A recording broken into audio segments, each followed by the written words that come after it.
días. Es un placer estar aquí con todos ustedes. Me gustaría empezar agradeciendo al doctor Miranda y en general a todos los amigos del TEDx la invitación para estar aquí en una fecha tan señalada y celebrada como pueden ser 20 años de aniversario que cuesta cumplirlo, ¿no? Así que mi enhorabuena y mi agradecimiento por estar aquí con todos ustedes. Vengo a hablarles de un tema que está de gran actualidad en la Unión Europea en estos momentos, cuál es el de la reclamación de daños y perjuicios derivados de la infracción del derecho a la competencia, lo que llamamos las acciones de daños o la responsabilidad civil. Y es un tema que está de gran actualidad porque se acaba de aprobar ahora un texto legislativo, una directiva, sobre precisamente reclamaciones de daños derivados de la infracción del derecho a la competencia. Y esta directiva, entre otras cosas, lo que hace es va a introducir en las legislaciones nacionales ciertos incentivos para facilitar la responsabilidad que se exija, la responsabilidad civil a las empresas que participan en un cartel o que abusan de su posición dominante. Bueno, y entonces, ¿cuál va a ser un poco la idea de mi exposición? Bueno, hacer una pequeña reflexión entre interacción entre aplicación pública, es decir, aplicación por la autoridad de competencia, que generalmente concluye, en su caso, con la imposición de una sanción, con la aplicación privada, aquella que hacen los órganos jurisdiccionales y que concluye, en su caso, con sentencias civiles, quizá la más interesante, la responsabilidad civil de indemnización del daño y perjuicio. Entonces, una pequeña reflexión sobre la interacción entre estas dos categorías. Luego, constatar una realidad, y es que, como ya se ha dicho aquí, a día de hoy la reclamación de daños derivados de un cártel, de un abuso de posición dominante, no es frecuente, es algo inusual. ¿Y por qué no es frecuente o es inhabitual? Es poco habitual. Luego, pues ya esto como aperitivo, ya como plato fuerte, vamos a ver la directiva, esta del 2014, centrándonos en un aspecto, en los incentivos que presenta para facilitar la reclamación de nuestros perjuicios, y también vamos a señalar aquellos aspectos que se han quedado fuera de la directiva, cuestiones que se debatieron en su momento sobre cómo incentivar la reclamación de daños y que sin embargo no están en el texto definitivo. Yo creo que el tema es interesante, también si lo pensamos desde una perspectiva de Colombia, que en estos momentos está considerando una reforma de la ley de competencia y en la que se atisban ya algunas medidas, quizá todavía modestas, para tratar de incentivar este tipo de reclamación. Entonces yo creo que el tema les interesa. Bueno, en primer lugar, les decía, multas frente a reclamación de daños. En derecho a la competencia estamos acostumbrados a oír se le ha puesto una multa, se le ha puesto otra multa, pero pocas veces oímos que tal empresa indemnizó a esta otra como consecuencia de un cártel. Entonces, bueno, yo un poco la pregunta que hay que hacerse, esto es una realidad, todos sabemos que esto es así, pero la pregunta que habría que hacerse un poco es ¿por qué? Bueno, y yo les traigo aquí una pequeña reflexión acompañada de gran cine, ya verán una gran película, sobre la responsabilidad civil y la responsabilidad administrativa, las multas.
Mira, ¿esto a qué viene? ¿No? Pues mi reflexión es la siguiente, ¿no? No me van a dejar poner más, ¿no? Bueno, mi reflexión es la siguiente. Bueno, si veis la película completa, lo cual no os aconsejo, porque esto es lo más divertido de todo, ¿no? Así que imagínense. No, pero es verdad que ahora hay un poco en el cine esta tendencia a estas películas que son todo carreras y persecuciones, íntegramente los 90 minutos de la película. Esta es un poco de este estilo. Lo que yo quería comentarles aquí es que si ustedes ven la película, verán que constantemente veremos infracciones de tráfico, vehículos que circulan a velocidad excesiva, que además circulan en dirección contraria, que además colisionan unos con otros, atropellan a gente incluso, ¿no? Entonces, si uno le pone esta película a un alumno, un estudiante, no sé si de primero, pero sí de segundo de carrera, y le decimos, bueno, aquí identifique usted las conductas antijurídicas, ¿no? Pues uno puede decir, bueno, pues este señor va demasiado rápido, conduce ebrio, etc., ¿no? Y si luego le preguntamos, bueno, ¿y qué consecuencias tiene esa conducta antijurídica para la persona?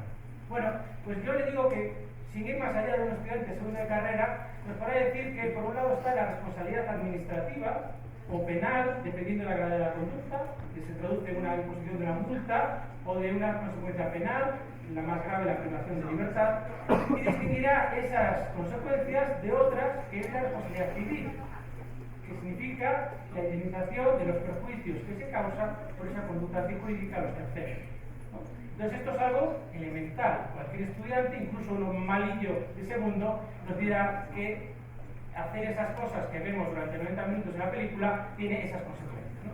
Quizá no en segundo, un poco más adelante, sabrá cómo el ordenamiento jurídico articula estas distintas responsabilidades, empezará a conocer la perjudicialidad penal, una serie de cuestiones, pero es fácil identificar, yo creo que todos sabemos hacerlo, ¿no? Sin embargo, si nos vamos al campo del derecho a la competencia y le ponemos la misma película a este estudiante avezado del segundo, y ponemos otra.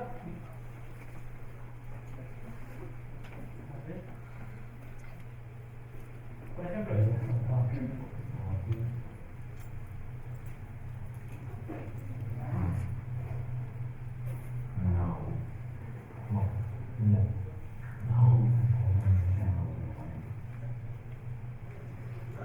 Already spend more than 1 year to get better market situation and pricing. We'll talk a little bit about it in Paris, but we need to come to an understanding on volume. We have public shareholders. You might want to know If Kiowa Hako, Miwan, and Shell Corporation each get 2,000 tons, we divide up the rest. If we're going to have any stability at all. When you mean consistently, What would you be willing to accept? Isn't that really what The ADF has already been overlooked. We have a lot more capacity that we're not using here. we could be growing 20,000 tons? Isn't that right, Mark? I'm going in. Mark, I'm going to shut this down. I need your empathy. bueno, este es un fragmento de otra película, esta ya más recomendable, que se llama The Informant, que está basada en una historia real de una persona que colaboró con la justicia en la detección de un cártel muy famoso, el cártel de la lisina en Estados Unidos hace, yo creo, en la década de los 80, ¿no? Bueno, lo que está contando aquí es una reunión de un cártel en el que un grupo de empresarios se reúnen y hablan de fijar volúmenes, más tarde hablan de coordinar precios, etc. Claro, en este caso, si le preguntamos al alumno avezado de segundo de carrera que identifique las conductas antijurídicas que se están cometiendo en esta grabación, bueno, dependerá de si ha estudiado ya el derecho a la competencia en segundo o si no lo ha estudiado. Probablemente lo detectará mejor si estudia en la Javeriana que en otras universidades. Pero si luego le preguntamos, bueno, esto es un cártel, fenomenal, ya tiene usted el 5, llegamos hasta el 10, ¿qué consecuencias tiene esa conducta antijurídica? Pues directamente os va a decir imposición de multas. En algunos países nos dirá incluso la posibilidad de responsabilidad penal. Pero ya tiene que ser muy bueno para que nos diga, oiga, y a lo mejor responsabilidad civil. ¿Cómo responsabilidad civil? Claro, aquí no estamos viendo a nadie pasar por encima de una viejecita, conducir por la ventana, no explosionar 40 cosas. No, aquí están unos señores reunidos en una mesa y responsabilidad civil, perjuicio, ¿a quién? Bueno, ¿qué perjuicio causan las conductas restrictivas de la competencia? ¿Causan algunas? ¿No causan perjuicios? ¿Es solo un tema de política económica general? Bueno, pues La verdad es que si pensamos qué perjuicio causa la competencia, las restricciones de la competencia, la respuesta es obvia, ¿no? Básicamente el problema es que, como consecuencia de estas conductas, el cliente tiene que pagar un sobreprecio, ¿no? Tiene que pagar más de lo que pagaría en ausencia de estas conductas. Claro, es un perjuicio importante, ¿no? Luego es verdad además que probablemente pague más por peores productos y menos innovadores. Entonces el perjuicio es claro. Y sin embargo, no se ha reclamado y no se suele reclamar. Pongámoslo en número, pero ¿esto cuánto cuesta? ¿Cuánto dinero cuesta? Bueno, la Comisión Europea ha emitido un informe de acompañamiento de la directiva en el que cifra el perjuicio que causan los cárteles anualmente en Europa en 23.000 millones de euros, lo que representa menos del 1% del PIB de la Unión Europea. Pero bueno, el PIB de la Unión Europea es mucho dinero, ¿no? Yo he hecho mis cálculos, trasladándolo a Colombia, estaríamos entre un 8 y un 9% del PIB de Colombia, el perjuicio que causan los cárteles. Y eso, el análisis de la Comisión Europea solo tiene en cuenta el perjuicio de los cárteles que han sido detectados y sancionados, porque los otros no los conocen. Pero hay estimaciones que la cartelización de la economía produce unos daños muy superiores, ¿no? Entonces estamos hablando de mucho dinero y que además perjudica a mucha gente. ¿Y a quién perjudica? En primer lugar, a los empresarios. Sí, hay que decirlo a los empresarios. Porque cuando hablamos de defensa de la competencia, muchas veces es como los empresarios, es como, uy, a mí no me hables de eso, que vienen a por mí, me van a investigar. No, pero es que usted a veces es víctima también de conductas anticompetitivas. ¿Y cómo puede ser un empresario víctima de una conducta anticompetitiva? Puede ser proveedor o cliente de la empresa que infringe la ley de competencia, ¿vale? Incluso puede ser competidor y estar al margen del pacto, o un abuso por dominante es el competidor de la empresa dominante. Entonces, perjudica a las empresas, perjudica a los consumidores finales, ¿vale? Porque la falta de competencia hace que tengamos peores productos y más caros. Y en general perjudica a la economía nacional porque las empresas son más eficientes, vence el más tramposo, no el más competitivo. Bueno, entonces vemos que causa unos daños enormes y sin embargo la realidad es que no se reclaman daños apenas. No se reclaman daños en los países como en la Unión Europea y la mayoría de los países latinoamericanos basados en un sistema de aplicación pública de sanciones y después ahí se acabó. La sanción se confirma o no se confirma por la justicia y ahí se acabó. Pero ¿por qué no se reclaman daños?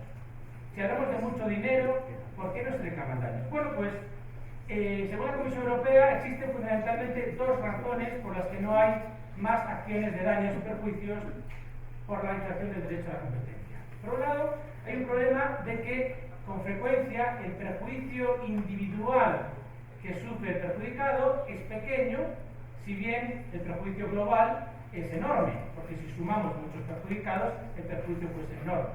Pensemos en un cártel sobre un producto que es un input que usan unos empresarios para fabricar. Pues a lo mejor ese input tiene un precio pequeño y además son muchos los afectados, entonces el perjuicio individual es pequeño, sin embargo el perjuicio agregado es enorme, ¿no?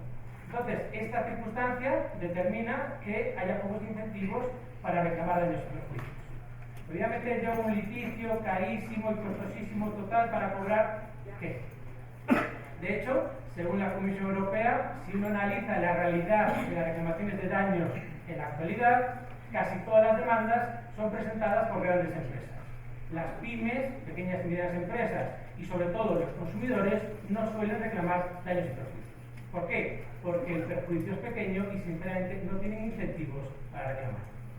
Ese es uno de los factores por los que se explica que no haya más demandas de daños. Y luego hay un tema también de déficit legislativo. Hay un doble problema. En primer lugar, hay un problema que en el derecho europeo de la competencia, que son las normas que están en el Tratado de la Unión Europea, que son unas normas de eficacia directa y son de los fundamentos de la Unión Europea. Sin embargo, las normas de la Unión Europea no regulan la responsabilidad civil. Se quedan solo las consecuencias administrativas y regulan una consecuencia civil, que es la nulidad de los pactos anticompetitivos, pero nada más. Entonces, bueno, esto hace que uno si ve el texto legal ni siquiera aparece la responsabilidad civil. Entonces, bueno, esto es va en detrimento de la responsabilidad civil. Luego hay otro problema que identifica la Comisión Europea, y es que en la medida en que no hay legislación europea sobre esto, hay que ir a la legislación nacional. Es decir, si uno infringe las normas de competencia europeas, y quiere interponer y es víctima de una infracción, el demandante tendrá que basar la demanda en las normas nacionales de cada Estado miembro. Y lo que dice la Comisión Europea es que si uno mira el panorama en el plano nacional es desolador, ¿no? Es muy famosa una mención que decía que estaba en un estado de subdesarrollo, las normas que no facilitan en modo alguno la reclamación de derechos superficies. Vale. Entonces, de hecho, este estudio dice que se salvan de esta situación de subdesarrollo algunos estados, particularmente 3, Alemania, el Reino Unido y Dinamarca, donde se concentran más del 90% de las acciones de daños. El resto son casi anecdóticas. ¿Por qué? Porque tienen un marco legal que no favorece este tipo de reclamaciones. Bueno, entonces, ¿qué solución se nos ofrece? Bueno, las autoridades europeas han aprobado en diciembre de 2014, o sea, está bastante calentito, una directiva que armoniza parcialmente las normas sobre responsabilidad civil derivadas de la infracción del derecho a la competencia. Es interesante señalar que esta directiva se dirige a afrontar el segundo problema, es decir, la ausencia de un marco legislativo sólido para reclamar. Ahora bien, la directiva no se ocupa del primer problema, el que decíamos la ausencia de incentivos para reclamar. ¿Vale? Sobre eso la directiva no dice nada. Estuvo en el proyecto inicial, entre otras cosas, se debatió si adoptar normas sobre acciones colectivas, por ejemplo, que harían que aunque el perjuicio individual es pequeño, facilitando las demandas colectivas, se pudieran presentar reclamaciones por colectivos amplios. Se plantearon otra serie de incentivos para reducir costes de litigación, de tal manera que, pues, aunque el perjuicio no sea muy elevado, por lo menos los costes no fueran muy elevados de reclamar, pero todo eso quedó fuera de la directiva, y la directiva lo único que hace, lo único entre comillas, es centrarse en armonizar y dar una serie de normas básicas a los Estados miembros para que las introduzcan en su ordenamiento. Bueno, la directiva es un tipo de norma europea que es un texto legal que no se aplica directamente a los Estados miembros, sino que obliga a los Estados miembros a transponerlo, que es un acto legislativo con el que se introducen los principios de la directiva en la legislación nacional. La directiva otorga un plazo de 2 años para que los 25 Estados miembros incorporen a su legislación nacional las normas que dictamina la directiva. Y es aquí donde vamos a ver, entonces, qué normas se van a incorporar en los Estados miembros. Bueno, hay que decir que de todas las cosas que se barajaron, que se podían incluir, básicamente la directiva se ha centrado en aspectos procesales. Se ha centrado en mejorar el procedimiento para reclamar, porque hoy en día el procedimiento es deficitario. Sin embargo, han quedado de lado los aspectos sustantivos de la responsabilidad civil. No se armonizan los aspectos sustantivos, salvo el daño, el concepto del daño y alguna cosa más, pero es fundamentalmente un tema procesal, que no es tampoco es importante. Entonces, respecto a los aspectos procesales, la directiva incide básicamente en 4 cuestiones, ¿no? La primera es sobre la carga de la prueba. Ustedes saben que en la jurisdicción civil el demandado tiene la carga de probar los hechos sobre los que basa su pretensión, ¿no? Y esta carga de probar, en el caso de las infracciones del derecho a la competencia, es muy onerosa para el demandante, ¿no? Veíamos en el vídeo como Matt Damon colaboraba con la justicia, hacía unas grabaciones. Bueno, estos medios que tiene la administración, el demandante privado no los tiene, entonces tiene problemas para cumplir con la carga de la prueba. En segundo lugar, hay un problema de tiempo, ¿no? La temida prescripción. El problema es que los Estados miembros tienen normas muy diversas sobre prescripción, y un problema que se plantea es hasta cuándo uno puede reclamar. Cuanto más tiempo tenga, más probable es que reclame. Otro problema es qué valor le damos a la resolución administrativa previa. Ustedes saben que uno puede reclamar daños y perjuicios directamente de la justicia, o también puede plantearse una acción de seguimiento. Es decir, la autoridad administrativa se pronuncia, dictamina que ha habido una infracción de derecho a la competencia, y posteriormente el perjudicado interpone una acción ante la justicia ordinaria reclamando el perjuicio que se lleva a esa infracción. Bueno, pues la pregunta que se nos va a plantear, y aquí había una gran disparidad entre los Estados miembros, es ¿qué valor le damos a la resolución administrativa previa? ¿Ha de servir como prueba de la infracción en el procedimiento civil posterior? Bueno, pues es otro tema sobre el que incide la directiva. Y por último, también sobre la naturaleza de la responsabilidad. La responsabilidad, en un caso como el que veíamos de un cártel, en el que hay 3 empresas japonesas, 2 americanas, la responsabilidad es solidaria o mancomunada. Bueno, esto es importante, entre otras cosas, porque aquí te puede mandar a uno por todo, tengo que mandarlos a todos y cada uno responde por su parte, ¿no? Bueno, pues también había una gran disparidad de normas y la directiva toma partido y dice a los Estados miembros lo que tiene que hacer. Si ustedes hacen la introspección respecto al derecho colombiano, se pueden hacer las preguntas. Bueno, si yo quiero interponer una acción de daños, ¿qué medios dispongo para acreditar, cumplir con la carga de la prueba? ¿Cómo demonios encuentro pruebas de que este señor ha entrado en un cártel? Yo no soy la administración, no puedo ejercitar funciones de policía, ¿no? Luego, pues, podéis pensar también cuál es el plazo de prescripción. Por ejemplo, en Colombia, ¿cuál es el plazo de prescripción que tendría para reclamar responsabilidad civil? 10 años. Pues no está mal. Vale. Más de lo que dice la directiva, ya veremos. Bueno, en fin, una serie. Entonces, hay que hacer este examen. Bueno, entonces, no me quiero extender mucho, entonces ya me avisan cuando en excesivamente, pero yo decía, en primer lugar, primera cuestión, el tema de la carga de la prueba. ¿Cómo facilitar que el perjudicado pueda acreditar el juicio y cumplir, y se pueda estimar la demanda, ¿no? Entonces, ahí la directiva diferencia dos aspectos. En primer lugar, el acceso a la prueba directamente en poder del demandado, y en segundo lugar, el acceso a la documentación que acredita la práctica que está en el expediente administrativo. Respecto a la primera cuestión, es cómo el demandante puede acceder a los medios a las pruebas de la infracción en poder del demandado. La directiva lo que dice es que todas las legislaciones miembros, los Estados miembros, tienen que establecer mecanismos que permitan a un juez nacional ordenar al demandado que facilite al demandante la documentación relevante en todos los acuerdos. Este procedimiento, que no está en todos los Estados miembros, que está más en los de tipo anglosajón que en los del sistema continental, nos recuerda al disclosure americano, ¿no? Que es uno, aunque no dispone de los medios de prueba, porque es un pobre demandante y no ha estado en la reunión y no sabe nada, puede decirle al juez que le ordene al demandado que traiga los documentos al respecto. Bien, está por ver en qué medida este tipo de normas, que algunas ya existen, por ejemplo en España algunas normas sobre existencia de documentos ya existen, cómo luego esto se adapta a la cultura nacional, ¿no? Porque, por ejemplo, en España el juez le dice al demandado que traiga toda la documentación que tenga sobre esa conducta y la mitad de la documentación que tiene no va a aparecer, ¿no? Sin embargo, en Estados Unidos, si a uno le falta un papel, pues eso tiene unas consecuencias terribles, ¿no? Entonces, se toma mucho más en serio. Y luego está el tema del acceso a las pruebas que están dentro del expediente. La mayoría de las acciones de daños se plantean después de un expediente administrativo sancionador. Decíamos, qué bien, porque la autoridad de competencia ya ha hecho su investigación, ya ha recaudado sus pruebas y ya ha dicho que esto es ilegal, ¿no? ¿Puedo yo, perjudicado, acceder a esas pruebas?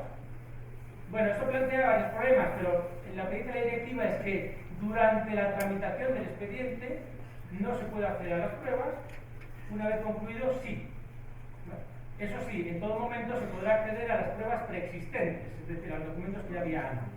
Pero luego la directiva también dice, oiga, pero si usted, perjudicado, puede disponer de la documentación de otra manera, no se la pide a la autoridad de competencia. Entonces, bueno, lo que hace la directiva es eso, arbitrar un sistema que permita acceder a las pruebas, pero sin distorsionar el funcionamiento del expediente sancionador.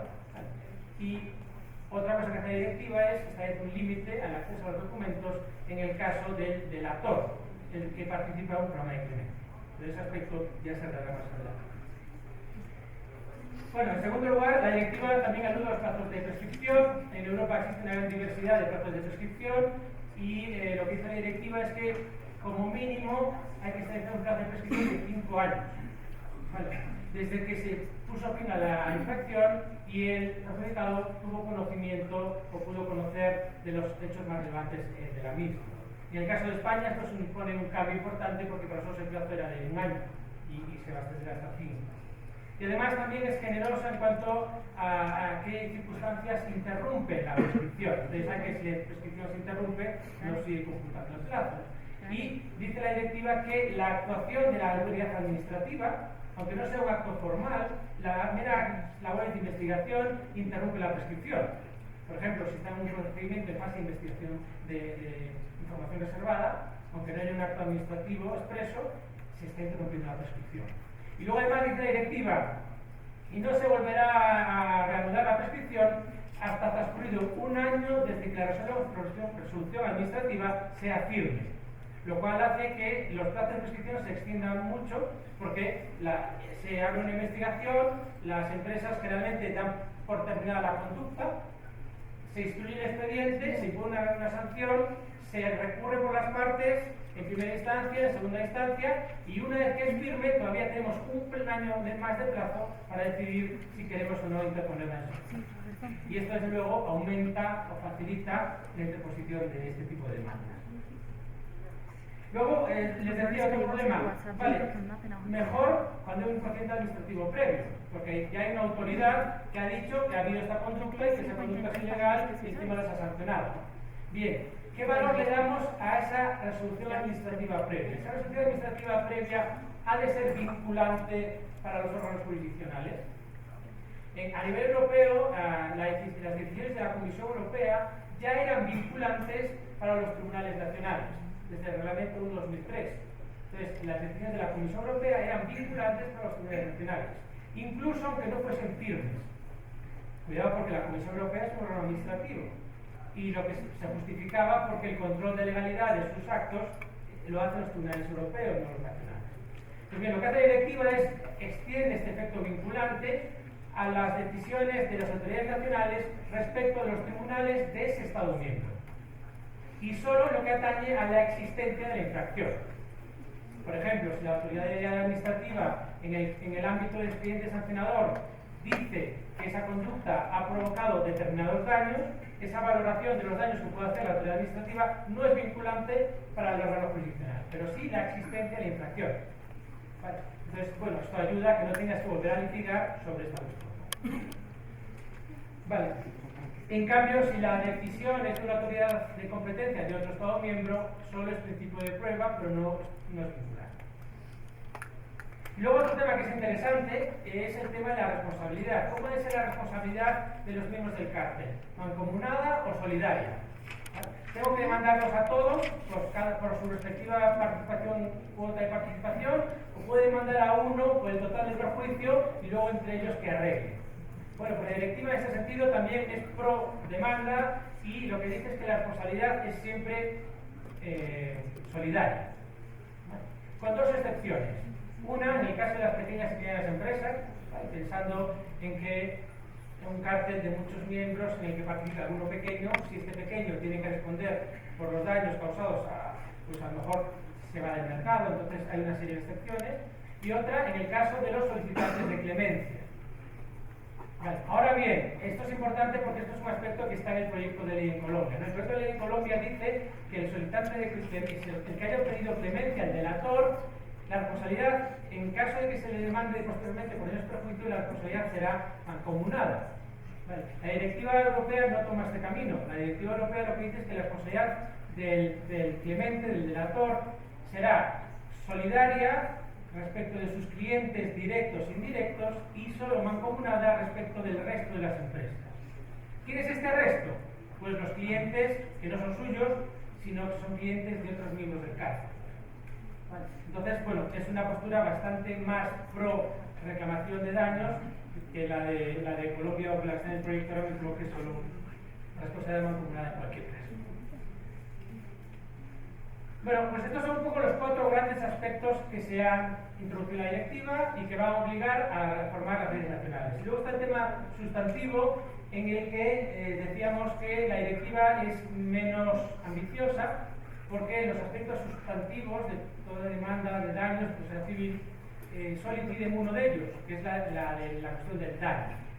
Ustedes saben que para poder reclamar daños y perjuicios uno tiene que acreditar primero la conducta jurídica, que ha causado daño indemnizable, que hay una relación de causalidad entre las dos, y luego está el elemento culposo o negligente de la conducta, que a veces en algunos países se introduce entre el elemento de la conducta antijurídica, o sea que son 3 o 4 elementos. Bueno, en todo caso, la directiva solo se refiere al elemento del daño y no alude a otros aspectos que sí que son sería interesante también estudiar. Y respecto del daño, ¿qué dice? Pues dice un montón de cosas y casi todas interesantes, ¿no? En primer lugar dice que existe un principio de pleno resarcimiento, y uno tiene derecho a la plena compensación de perjuicios sufridos. Dice la directiva también que eso incluye tanto el daño emergente como el lucro cesante. El daño emergente será el sobreprecio que uno ha pagado y el lucro cesante es las oportunidades de negocio perdidas como consecuencia de ese sobreprecio, ¿no? Porque yo le compré a una empresa con un cártel un input que yo uso para fabricar un producto, ese input es más caro, entonces yo tuve que vender a su vez mi producto más caro y ahora me encuentro que por ese sobreprecio he vendido menos de lo que estaba vendiendo. Entonces, tanto el daño emergente como el lucro cesante. Dice la directiva también, incluso también hay que tener derecho a obtener intereses, que es una cuestión muy interesante, para la redundancia. Eso sí, la directiva dice expresamente, que puede llamar la atención, que no habrá lugar a la compensación, a una sobrecompensación.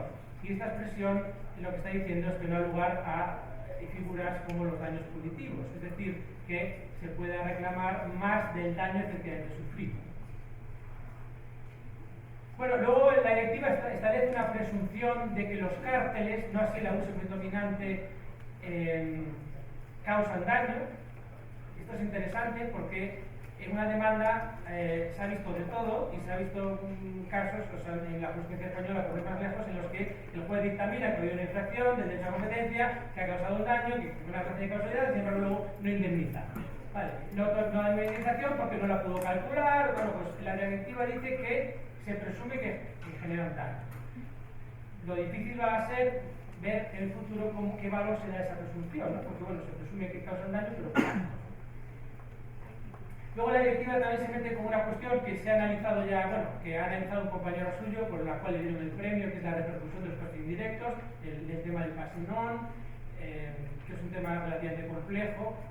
Básicamente la idea es, si yo soy participante en un cártel y un perjudicado me demanda por el sobreprecio, ¿me puedo defender yo diciendo que él a su vez le ha pasado ese sobreprecio a sus clientes?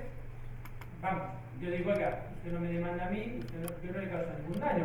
Porque es verdad que el cártel le causó sobreprecio, pero usted se lo repercutió a alguien, ¿verdad? Pues bien, había un debate si esa demanda, esa defensa era admisible o no admisible. La directiva dice que sí es admisible, pero que la carga de probar que se repercutió recae sobre el demandante. Y luego alguna otra cuestión más que es interesante. ¿Qué se ha quedado fuera? Bueno, hay cosas muy interesantes en la directiva, pero hay otras muchas que se han quedado fuera. El procedimiento legislativo de la Unión Europea, los proyectos de ley se llaman libros verdes, libros blancos, libros por colores, ¿no? Entonces esto ha llevado bastante tiempo y a medida que se ha ido cambiando de color, ha ido perdiendo brillo, ¿no? No es así, pero el texto ha perdido brillo, ¿no? ¿Por qué? Bueno, pues desde el libro blanco al libro verde, el libro blanco es el primero, el libro verde es el segundo, pasaron 4 años y desde el libro blanco al libro verde se cayeron cosas muy importantes. Por ejemplo, el tema de los daños punitivos, ¿no? Que se puede reclamar no el perjuicio sufrido, sino más del perjuicio sufrido, ¿vale?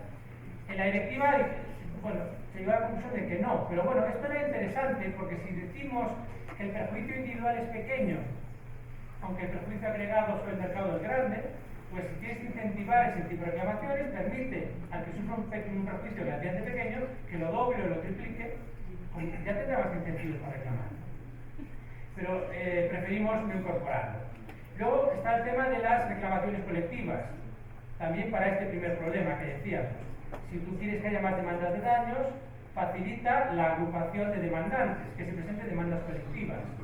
Este tema está en el libro blanco, el libro verde se cayó, ¿vale? ¿Por qué? Había el temor a las famosas class action americanas y convertir Europa en un lugar de excesiva litigiosidad. Entonces esa opción se desestimó en la directiva. Ahora bien, hay que decir que existen directrices de la Comisión Europea en materia de competencia sobre cómo ha de ser la normativa nacional y que además existen normas procesales ya en Europa que de alguna manera facilitan este tipo de reclamaciones. Y luego posteriormente se han ido cayendo otras casi hasta el final, porque si uno ve el proyecto, a la directiva definitiva se han caído cosas importantes, ¿no? Por ejemplo, todo el tema de los costos procesales. Porque si queremos facilitar que se reclamen daños y perjuicios, podríamos adoptar una medida para eximir de las costas procesales al demandante, pero ese tipo de cuestiones tampoco quedaron definitivamente en el texto.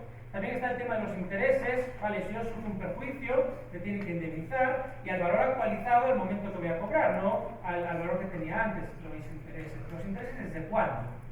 En España lo habitual es que el juez conceda los intereses desde la fecha de interposición de la demanda. En el proyecto de directiva, en el último proyecto, ponía un momento muy anterior. Al final, la directiva lo único que dice es que se tiene derecho a reclamar intereses, de tal manera que los intereses no se han armonizado. Será que cada Estado miembro que determine desde cuándo. Otro tema que tampoco estuvo casi nunca en el proceso legislativo es el de la competencia para resolver, no la competencia del antitrust, ¿no? La competencia para resolver. ¿Quién debe resolver las acciones de daño? Porque un problema que existe es que estos procesos son complejos y surgen dudas acerca de si cualquier juez está en condiciones de resolverlos. Entonces, sin embargo, la directiva no dice nada sobre el marco institucional. No dice qué jueces serán competentes para estas cuestiones. Entonces, es curioso, por ejemplo, en el caso del Reino Unido, que es uno de los 3 países que se mencionan como ejemplo por la Comisión Europea, tiene un órgano jurisdiccional específico para resolver las reclamaciones de daños derivadas de la infracción de la competencia. Que es algo diferente a lo que se propone en el proyecto colombiano, que es que la Superintendencia de Industria y Comercio ella misma se convierta en una especie de órgano jurisdiccional para resolver estas cuestiones, ¿no? Quizá esto no sea lo más conveniente, sí que sea un órgano jurisdiccional, no otorgar funciones jurisdiccionales a un órgano administrativo, sino que sea un órgano jurisdiccional, pero especializado en que resuelva estas cuestiones. Y luego, bueno, está también el tema de las posibilidades del caso de grupos sociales a raíz de una sentencia reciente.